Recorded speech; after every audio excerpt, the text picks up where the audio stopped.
when you're walking with Christ, you got, like I said before, you got that part where you got to do on your own, but then you got that part where, others come along. What is kind of like some of those things that you've learned that you'll always carry with you throughout the rest of your life? Like some of these life lessons that you kind of took away from your time there.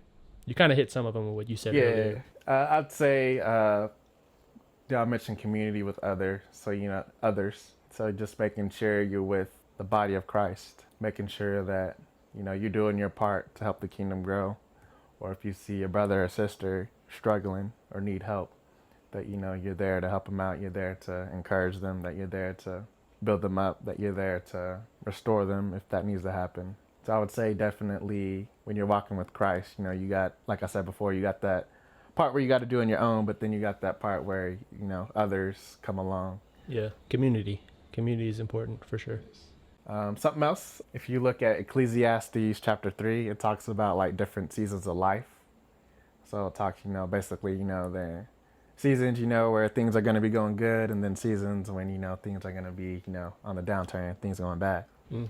So just understanding that, God, we can trust God to take care of things. So like we could look at, the pandemic right now for Right.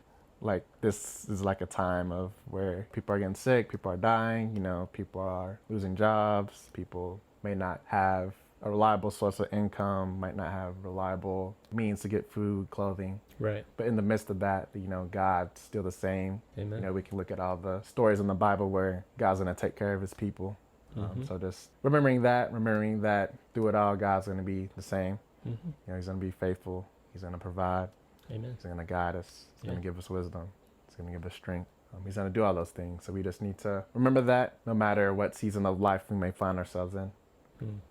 Yeah, the Bible also talks about, how, he even takes and provides for the birds up in the skies. So how much more is he going to provide and care for those who are made in his image, which is us, his people. Yep. For sure.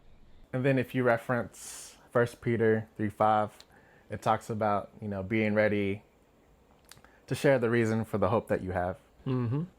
So just always being ready to, share Christ, be that reflection. Someone asks, why are you so happy all the time? Why you got joy? Why are you so Amen. joyful? Come on, bro. Like, you got God. That's all you need right there. Because like you said about like the birds, like he takes care of the birds and all these animals. Like he's going to take care of you. Yeah. So you don't need to worry Yeah. about anything. Yeah, and it's so awesome, bro. Like when you have the peace of Christ in your heart, like seeing a lot of people like what you were talking about, especially with Corona and things, like worried and scared. Like we have this peace that we may not know how we're going to get out of this situation or what's next, but we trust that God will provide, as you were saying. And so many times people always ask me, bro, like, dude, why are you so happy all the time? Like, why you always got all this energy? And I'm like, bro, if you truly had the peace and the hope of Christ living in your heart, you would be joyful too.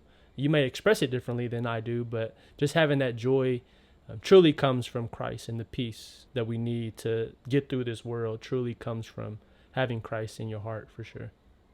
Yeah, so like when you get those questions or like scenarios like the pandemic, like those are opportunities for us, to share Christ, share that hope, share his love. Yeah.